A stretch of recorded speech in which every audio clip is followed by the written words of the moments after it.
It's time once again for another edition of Talk to Me.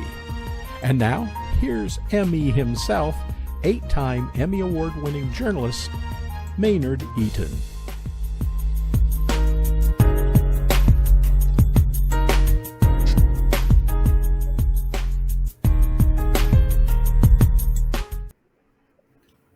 Hello, my friends. Welcome to Talk to Me. This week, we honor the life and legacy of a civil rights legend, Dr. C.T. Vivian. Joining me is the man who gave the eulogy for Dr. Vivian yesterday. His name, of course, is Reverend Dr. Gerald Durley. Dr. Durley, welcome. Thank you for being with us. Thank you so much for allowing me to share a few words with you today, Maynard. Dr. Durley, at the CT's homegoing in your church yesterday, you talked about how C.T. Vivian had a good name. Could you explain that? Well, basically, whenever you have the opportunity to try to share with a great listening audience around the world about a man who has meant so much to so many, for weeks at a time, you wonder, what should you say? Is there a biblical text that can summarize what his life meant? And you go through your mind and you wonder, who was it and how can you say it in a short period of time? So the text, Proverbs, the 22nd chapter, verse 1 and verse 4 came to mind, where it simply said that a good name is more valuable than riches and gold. And so CT's label on earth was C.T. Vivian, but his name was what he had done. So I wanted to say he had a good name, and the name was his integrity, his honesty, his decency, his love for justice, his fight for equality. That was his name, not Cordy Tinley Vivian. That was his label. So that's how I came up with the title, He Had a Good Name. You also said that C.T. Vivian was infectious, not only the smile, but how he impacted the world and everyone he interacted with. CT, an infection is something that gets inside of you and begins to change the metabolic rate in your body, the blood flow. It's an infection. And a lot of times you don't even know you're infected. CT was like that. He would be with you and he'd laugh. But before CT laughed, he always smiled first. And then he would break into a great laughter. And you would break into a laughter with him. And you didn't even know what you were laughing about many times. But that's the infection that got inside of you. And what begins to happen after an infection, you get addicted. And all of those who were addicted by CT, they had a story. And even you, Maynard, everybody has a C.T. Vivian story. After he infects you, you become addicted. And then after addiction, you are in Vivian camp. And so I wanted people that day to know this. But what was very important to me yesterday was that in the city of Atlanta, for years and years, when they wanted to extol virtues on people and honors on people, they would roll out Maynard Jackson. They would talk about Herman Russell, Jesse Hill, John Lewis, Andy Young, Joe Lowry, and they would all, but you never really heard right in the mix the name C.T. Vivian, because he never looked for the limelight. He never tried to be in front of everybody. He was always saying, this is what Dr. King said, or what John Lewis said, and of the others receive all the awards. So I wanted to make sure yesterday that the Reverend Dr. Cordy T. Vivian received the highest honor and let people know exactly who the man was, not his name. His name was C.T. Who he was what I wanted to share yesterday. And his real name was more than riches and gold. But also, he finally got his accolades from the state of Georgia and the city of Atlanta when they had a procession leading from the state capitol. He laid in state. You were there. He laid in state at the state capitol. And then there was a procession down Auburn Avenue saluting him that ended at the King Center. there we are now at the state capitol, and you spoke then as well. What were your thoughts then when you were sitting there watching in the rotunda of the Georgia Capitol? That's me. There you are. With the now, and my basic sentiments was this: 60 years ago, we couldn't even walk into the state capitol, and I said it publicly. 60 years ago, we could not walk into the state capitol, and here was C.T. Vivian stayed for 3 hours. Mr. Governor, this is an honor for you to be in his presence under the gold dome. He is the first non-elected African American to lie in the state, Lion State in Georgia, which is an extreme high honor. And then the procession down Auburn Avenue meant something because he stopped in front of SCLC, where he was a former president. Yeah, not only he was a former president, but more importantly, he was the first director of all the affiliates for the SCLC. Martin handpicked him to come in and organize across the states. You see Charles Steele there now, who is the current president, but CT was the first one and deliberately was asked to come in and organize affiliates all over the country. So we stopped there, and you see the President Charles Steele and his wife there at the horse-drawn carriage. But that's why it was so important to stop at that place where he had really founded when it was formulated originally. You two were very good friends, confidants. In fact, you were his pastor, and which is an honor, I guess, since Reverend Martin Luther King Jr. called C.T. Vivian, as I understand it, the greatest preacher he'd ever heard. So 2 preachers in one church, that must have been something during your days together. I often said, how can a pastor pastor the pastor of pastors? But when you're a friend, you don't think of it as passion. He was a mentor. He was a man of wisdom. He was one that he didn't have to say anything to you. When you were in his presence, there was a certain kind of gleaning that you picked from him. And he always taught from a Socratic method of teaching. What I mean by that, he asked you questions. If you thought you knew something, CT would say, Doc, hey, Doc, are you sure about that? And he would make you think. Your answer, he said, well, there's another way you might want to look at it. Wait, Doc. And when he called you Doc, you knew that you were a part of the circle. Even though he knew your name most of the time, he would call you. With women, they knew that CT was right with them when he called them sis. CT would be talking and he said, yes, sis, yes, sis. And people loved it. Whenever you were in his presence, you felt exclusive because he talked to you the same way he talked to Jim Clark down in Alabama. He would talk to you in 2020 to your face, and he drew you in. And that's what allowed him to be such a major force throughout the movement. What CT was, he was an intellectual strategist who was a gentle, loving warrior. And those are acts, kind of axiomatic kinds of conditions because he was a lover and he was a warrior. He was serious and he had a great sense of humor. He was one that allowed things to flow. He didn't have to micromanage, but he was an excellent administrator. So when you put all of those things together, they were extremes on both sides. And that's what was the complexity of C.T. Vivian. And the real jewel is that he never had to be in the limelight. Most of us in today's world, we're narcissistic, we're myopic, and it's about me, me, me. That was never C.T. Vivian.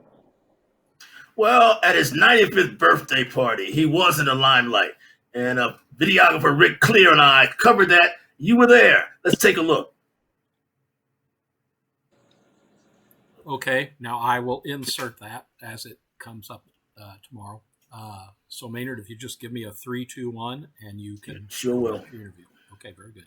I'm gonna come out and just ask you what kind of man was he? What did he mean to the civil rights movement? Okay, Dr. Durley. Okay. Ready? 3, 2, 1.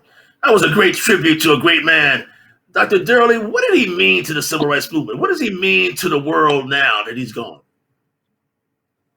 It's interesting. We use these terms, he's gone. But in reality, C.T. Vivian will be larger in death than he was in life. Because in life, there was so many things moving around him and so many places he was. And in fact, Dr. King himself is larger in death than in life. I believe had Dr. King lived and lived to be in his 80s, he would have just been a person who made a lot of difference, but he'd have been around just another pastor. But his death at 39 heightened the reality of him being a prophetic leader. C.T. Vivian's words, his messages, the programs will be much larger. And I've seen it already happening because people are quoting what C.T. said. And I remember when and what he did at the UN and these kinds of things. So what he means to the world and the great lessons that I tell young people, one, good people do not always finish last. That you can be honest, you can move with integrity, you can have character, and you don't have to be a clown. You can be the kind of individual that you can speak truth to power without tearing up the power. CT knew how to take the power, speak to it, build upon it, and uplift the power and the powerless. That was CT's real strength. And I think as people begin to look, they can take a formula for leadership and drape it for leadership around C.T. Vivian. That's what his institute is about now with the young boys that he's training through the C.T. Vivian Leadership Institute. But he was not only doing it with young boys, he was doing it with the people in the movement, and he was also doing it to corporations. He was also doing it to powerful government entities. What's key, CT had the first major nonprofit culturally diversity program that was breaking down barriers between black and whites. And here in the city of Atlanta, it's called Basics.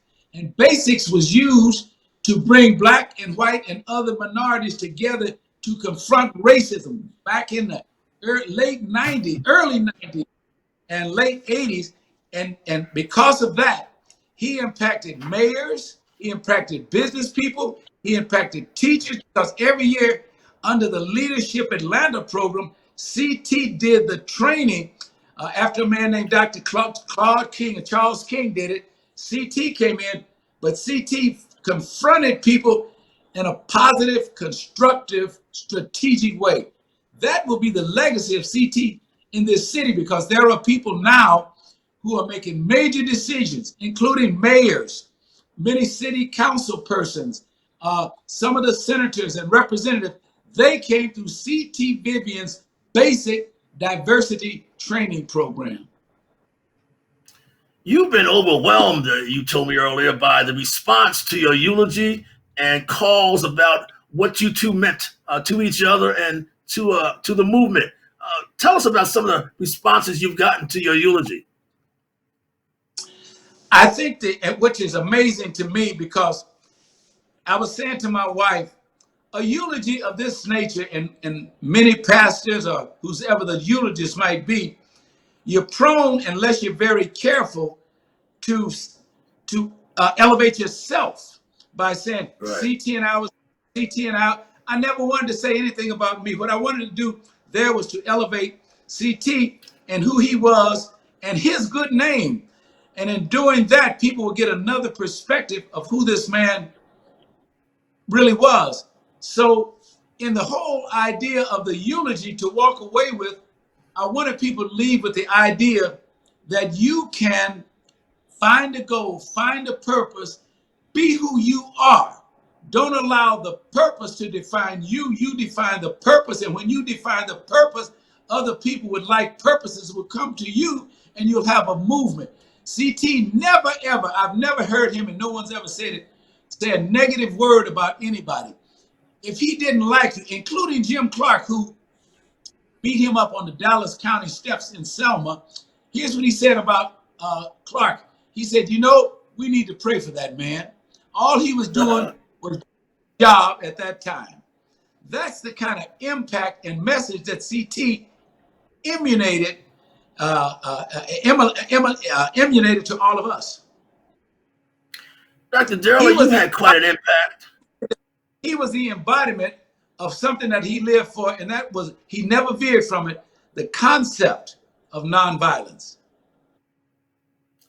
Dr. Durley, you've had a distinguished career yourself. We live in a world now that's violent. And another thing I said in my message, because CT had an opportunity to live in the time of Black Lives Matter, where streets are being covered. People are marching out once again. And we talked about it. And this is probably one of the most optimistic times in America. When Emmett Till was killed, when Rodney King was killed, when Rosa Parks marched, even when Martin died, 2 or 3 weeks afterwards, the burning of the cities took place. But there is something, because of the diversity and the timing, that this is a very unique moment in time. When they take down flags, and take down statues, that's because of it coming together. But what I'm afraid of, Maynard, and I don't say this in a prophetic way, unless we are very careful as a people, the white folks who joined in with us, the white young people, they're there now. But unless we begin to say Black Lives Matter, even when white cops don't put their knee on our neck, even when white cops don't beat us up, Black lives still matter. And therefore, we must understand that we now must be responsible for our lives. During this period, more Black folks have killed Black folks. Yesterday, 2 shootings here in Atlanta, Black folks on Black folks. Now, if lives really matter, then we need to begin to take the responsibility. Now, there will be Black folks that will say, Durley, you're blaming the victim. No, no, no. They will say, we're poor, we didn't get education, inaccessibility to health care, and an unjust system. We cannot blame what we're doing to other people on the variables that come in on our life. Some of the poorest countries in the world have the lowest crime rate because they did what we did. When we were poor, we shared. When we were poor, we didn't even have to lock our doors. When we were poor, everybody took care of everybody's children on the block. But seemingly the more we got and took on a major cultural attitude, we got worse and worse on each other, kind of almost a self-hate. So we've got to change that, because we got a 3 to 6 month window before white folks and others say, wait a minute, if they don't believe Black Lives Matter, why should we? And they will go back, and we will have missed another opportunity. We now must work along with others from other races and other ethnic groups, other faiths, to get stronger. And while we're doing that, go into our community and begin with our own young men and our own young women. I mean, we've lost that core that says we are, I hate to be so cavalier, we are somebody. We do have a history. We do have pride. We do have character. But that's being clouded over now, and we have a level of personal and communal self-destruction now. That is not, and it cannot be us. This is our moment to make a difference. And when legends like John Lewis and C.T. Vivian and Joe Lowry and so many others go on, now we've got to pick up the mantle. We will be meeting with Black Lives Matter young people. I'll be meeting with them and telling them now, you've got to have a purpose. You've got to have a goal. Don't tell me we don't have a leader. You've got to have some leader. Otherwise, you're going a lot of directions. Can you imagine? I'm going to get on a plane and I don't need a captain. How far will you go? Right. I'm not. So choose the leader that you have. Follow that leader. Give that leader the ideas, and then go in a direction and have a goal, have a mission, have a purpose. Then Black lives begin to matter, because now Black lives matter to us. And when Black lives matter to us, everybody will get on board. It's very critical. Everybody saying, man, look at all of the diversity out. Look at the white folks are now with us. But understand why white folks are with us right now. Many believe that our cause is right. But right now, white folks are understanding what we said all along because they're not getting the kind of education they want because of coronavirus. Their jobs are being lost because of coronavirus. Their health care, they can't go into the hospital because of coronavirus. So if you look at health, education, and health education and the business economy, they are just where we have been saying for the last 100 years. So we're in this. So now we're saying, let's work through the educational complexities, the health complexities, and the job. Once, if we don't work together this time, they're going to go back to their camp. We're going to go back to our camp, and the kumbaya meetings will be dead. Dr. Durley, wow. Thank you for sharing those wise words of wisdom. You are a preacher. And you're also a leader in your own right. You've been in the civil rights and human rights movement all your life, too, after leaving Tennessee State. And now you're involved with environmental issues as well, are you not, sir? I mean, you've had Yeah, quite a history yourself. I movement 60 years ago in 1960. I was president of the student government in Nashville, Tennessee. In 1963, at the march, I had all of us there in August, marching I was a foot soldier at the march on Washington. And then I came back to Nashville, 1963, 64, and I was SGA president. And we got back to school on August the 29th. We were organizing, talking about what we're going to do in September, October. And then the big bomb hit. On November the 22nd, John Kennedy was killed.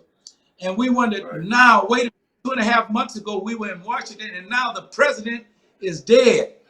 And I had to deliver it wasn't a eulogy, we just called it an assembly, and talk about we cannot quit, we cannot back up or bend or bow. We've got to keep moving ahead, even though John Kennedy was dead. So yes, I've been in it quite a long time. It's over 60 years. But as I said, I feel more optimism right now about what we're doing. But meantime, about 10 years ago, I got involved with something that is much larger than the pandemic. I believe this pandemic is only the precursor to the real destroyer of all of us unless we do something, and that's climate crisis, climate change. One virus has shut down the world. Can you imagine if we don't do something in terms of carbon dioxide in the air? I don't care how many laws we have on the books, when Mother Nature, if you will, decides to rise up, there is no antibiotic to that. When the oceans rise up on the West Coast and on the East Coast, and cities are going underwater, and then where it's not flooding, the wildfires are burning. Where the wildfires are not burning, hurricanes and tornadoes are coming through. And if you take all of that out and you're standing outside with no home, you're flooded or you're burned out, then the earth starts to shake under your feet. And that's because of what we're doing and what we're putting into the air. And you say, let's run out and get some water. We're thirsty, but all the water is polluted and the air is toxic. That is something that we've got to mitigate against now. And it's interesting, in the African American community, we don't talk about climate change because we've got other priorities. We've got to bring this now front and center, and particularly from the church pulpits where Black people attend, because God created us to be stewards of the earth. He said, take care of my earth, and I will give you everything that we need. The American Indian understood that. They killed one buffalo, they ate.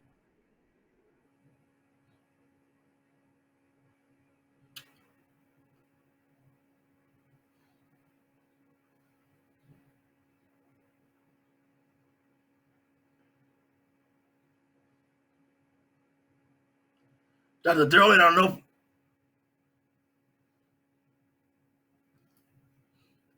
Hello? Dr. Durley, I'm sorry. I think we lost you.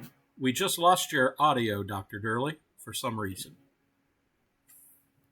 We see your picture fine. Can't hear you. That was good stuff. So, Yeah. oh man.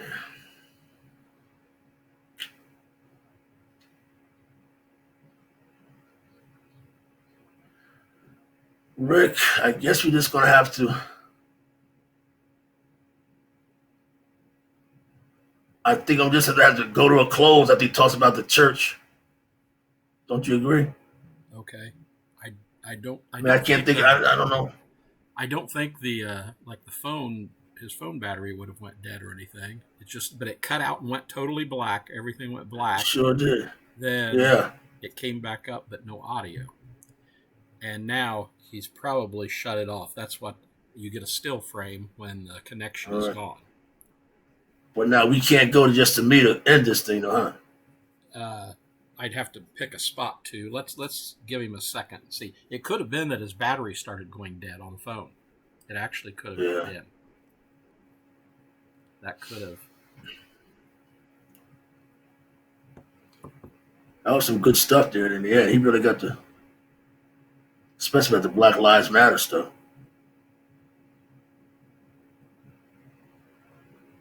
You want me to call him? I don't know. I hate to. I guess you could. I hate to. At the same time, I hate to bother him if he's trying to reconnect. All right, I'll just be still. But I, it's a throw up on that one. I guess you could call him. I would say his phone shut off. Yeah. Or his battery was going dead.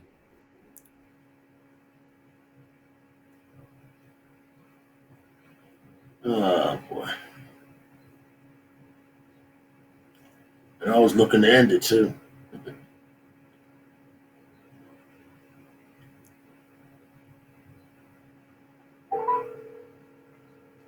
There, his picture went black. Maybe he's getting ready to come back on again.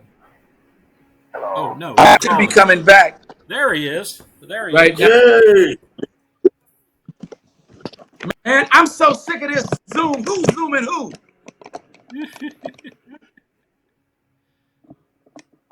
Yeah. Okay. Now push something to get Maynard back, you said. Let me, to get rid of Maynard, a little box that looks like a TV. All right. Are we all right now? Yes. Yep. Okay.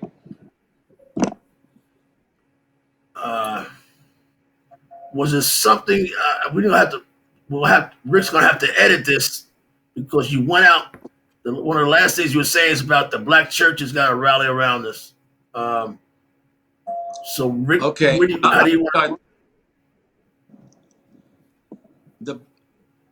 Wait. Okay, here we go. I'll be ready. I'm trying to get myself situated here.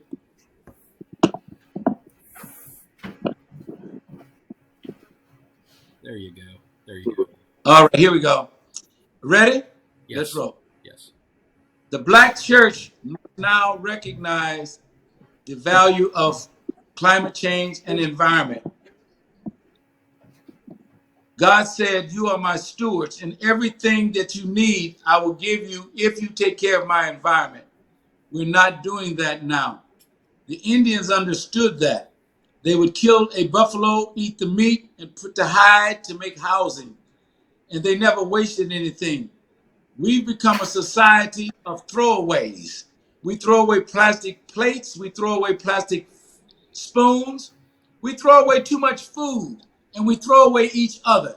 So we take it, we just throw away. So we've got to come back and be conservationists. I didn't say conservative. I said conservationists with what God has given us. So the church now must speak to those virtues about how do we preserve the bounty that God has blessed us with. It's sad the kinds of food every day that's thrown away in hotels right here in Atlanta and around the world. Tons and tons of food, yet people are starving. God is not pleased with that. So we now must go back as our ancestors did and begin to conserve what it is that we have and begin to do something very strange and weird now. Do something that we got to learn to do again. And that's called share. Ladies and gentlemen, you've been listening to Dr. Gerald Durley, a one-of-a-kind man who has taught us lessons today as he has throughout his 60-year career in the civil rights movement. Dr. Durley, thank you so much. I really appreciate your eulogy for CT Vivian, but also your words of wisdom for us today. See you next week. And let me say to you, all of us in the movement, during the movement, wherever you've been, you've always brought the issues and honesty to what needs to be said.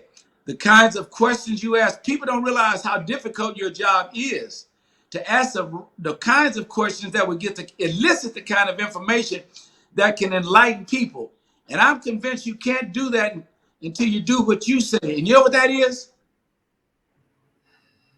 Talk to me. See you next week. Thank you.